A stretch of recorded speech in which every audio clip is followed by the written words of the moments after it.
Iki ni ikiganiro menya ko Brazil nicyo gihugu cyonyine ku mugabane w'isi cyitabira ibikombe by'isi byose uko ari 23 kuva mu mwaka w'igihumbi kimwe magana cyenda na 30 kugeza nta na rimwe barasiba cyangwa babura itike. Usibye kwitabira kenshi, Brazil ni ifite agahigo ko kwegukana ibikombe by'isi byinshi kurusha ibindi bihugu byose, aho bafite ibikombe bitanu. Mu mwaka w'igihumbi kimwe magana cyenda na 58, mu mwaka w'igihumbi kimwe magana cyenda na 62, mu mwaka w'igihumbi kimwe magana cyenda na 70, mu mwaka w'igihumbi kimwe magana cyenda na 94 no mu mwaka w'ibihumbi 2000 Brazil yaragitwaye. Ikiganiro menya ko Ubudage buza ku mwanya wa kabiri ku isi mu kwitabira imikino ya nyuma y'igikombe cy'isi, aho bumaze kwinjira mu gikombe cy'isi inshuro 21. Ubudage bwasibye mu mwaka w'igihumbi kimwe magana cyenda na 30 bwanze kujyaho kubera urugendo rwa kure mu nyanja, ndetse mu mwaka w'igihumbi kimwe magana cyenda na 50 bwahagaritswe na FIFA kubera ingaruka z'intambara ya kabiri y'isi. Bumaze kwegukana iki gikombe cy'isi inshuro enye: mwaka w'igihumbi kimwe magana cyenda na 54, umwaka wo mu gihumbi kimwe magana cyenda na 74, umwaka w'igihumbi kimwe magana cyenda na 90 no mu mwaka wa 2014. Menya ko Ubutaliyani, iki gihugu nacyo gifite amateka adasanzwe kuko cyitabira inshuro 18 kinganya na Argentine. Gusa itandukaniro ni uko Ubutaliyani bwabashije kwegukana igikombe cy'isi inshuro enye zose. Bacyegukanye mu mwaka w'igihumbi kimwe magana cyenda na 34, bongera kucyegukana mu mwaka w'igihumbi kimwe magana cyenda na 38, bongera kandi mu mwaka w'igihumbi kimwe magana cyenda na 82 no mu mwaka wa 2006 baragitwaye. Nubwo bitabiriye kenshi, ariko mu myaka ya vuba batengushye abafana babo kuko batitabira igikombe cy'isi inshuro 3 zose. Mu mwaka wa 2018 ntabarimo, mu mwaka wa 2022 ntiwigeze ubabona, no muri 2026 nubabona nzave kuri uyu mubumbe. menya ko Argentine nayo imaze kujya mu gikombe cy'isi inshuro 20 zose.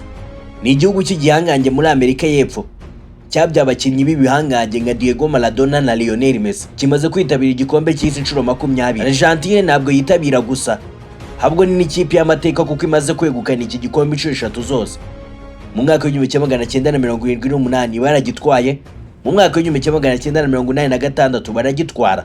Ejo bundi nabwo tutarabyibagirwa, mu mwaka wa 2022 muri Qatar baragitwara. Menya ko Reka nsoreze ku gihugu cya Mexique, kimaze kwitabira inshuro 18. Nicyo gihugu cyonyine muri Amerika y'Amajyaruguru kiza ku isonga mu kwitabira irushanwa.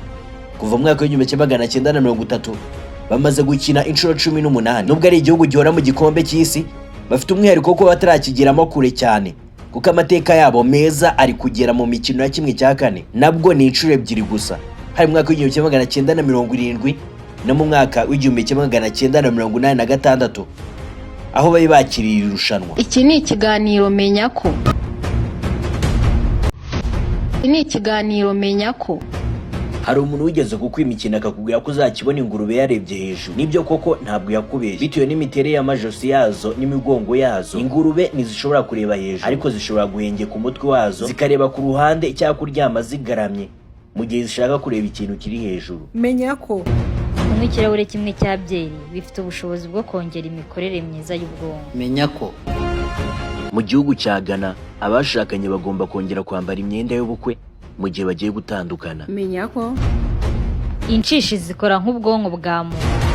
80% by'abana b'ubu bashobora kuzagira ibibazo by'amagufwa adakomeye bagejeje ku myaka 30. Impamvu ni uko ababyeyi benshi batekereza ko amata yonyine ahagije. Ikiganiro menya ko buri hagati y'iminsi 30 n'iminsi 60 ingoyi z'amaso zirasimburana hakamera izindi. menya ko Ntibishoboka kubona amaso yawe agenda mu ndorerwamo kuko ubwonko bwawe burabyirengagiza ako kanya. Menya ko Kigali City Tower, inyubako ya mbere ndende mu Rwanda, ifite metero 90 n'amagorofa 20. menya ko Iyo umugore atwite inda irimo umwana w'umukobwa, aba anatwite n'amagi azavamo abana b'uwo mukobwa. Ni ukuvuga ko abatwite n'abazaba buzukuru be mu gihe kizaza. menya ko Uruhinja rwose rukivuka nta bara na rimwe rushobora kureba usibye umweru n'umukara kugeza igihe cy'amezi 4.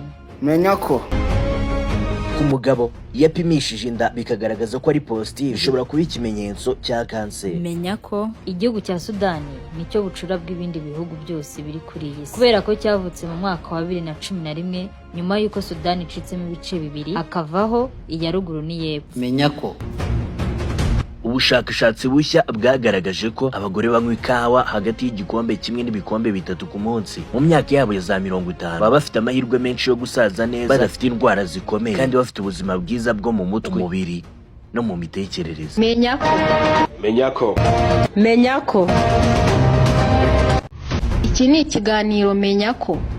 Uyu munsi ku isi habarwa inka miliyari 1 na miliyoni 500. Izo zigabanyije abatuye isi bose twajya dufatanya inka imwe turi 5. Menya ko ubuziranenge bw'intangangabo buba buri hejuru mu mpeshyi bukaba hasi mu gihe cy'itumba. Menya ko iyo upfuye ntabwo umenya ko wapfuye, akababaro kamenywa n'abasigaye gusa. Ni nako bigenda iyo urinjije. Menya ko Coca-Cola ni rumwe mu nganda zikomeye cyane zicuruza ibinyobwa bidasembuye. Biragoye cyane ko hari ahantu wajya ntubone igicuruzwa cya Coca-Cola, ariko burya nk'uko nta kitagira umupaka, hari ibihugu bibiri bitemera ibinyobwa by'uru ruganda, ari byo Cuba na Korea ya Ruguru. menya ko Igikeri ntabwo kinywa amazi kiyashishije mu kanwa, ahubwo gifite ubushobozi bwo kuyakuruza uruhu rwacyo mu gihe kiri kuyanywa. Ikiganiro Menya ko.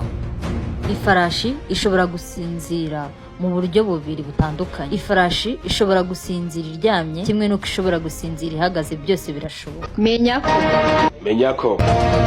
ko Ku mafaranga 8,000 gusa turawukora taburo nziza nk'ingi ushobora gutangamo gift kumanika mu nzu yawe, haba muri salo, muri salle à manger cyangwa muri office. Duhamagare cyangwa utwandikiye kuri WhatsApp ifoto yawe tugukorera. Ikawa nicyo kinyobwa gikundwa cyane kuko imibare igaragaza ko byibuze miliyari 1 bingana na 12% by'abatuye isi bayinywa byibuze buri munsi. Byibuze udukombe tungana na miliyari 225 tunyobwa buri masaha 24.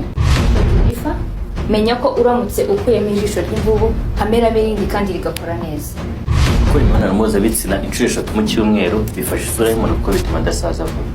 menya ko gukunda umuntu atari ukumva umunezero gusa, ahubwo ni icyemezo umuntu afata buri munsi. Niyo mpamvu amarangamutima ashobora guhinduka, ari urukundo nyakuri ntabwo rubasha guhinduka iminsi Siga ibibazo 6 by'imibare, uramutse usubije kimwe muri byo wahabwa miliyoni y'amadolari y'Amerika. Iyi niyo twiga yonyine y'umwe wasanga ku isi, iboneka muri Kenya. Ko kandi gukora imibonano mpuzabitsina bifasha kugabanya umubyibuho ukabije.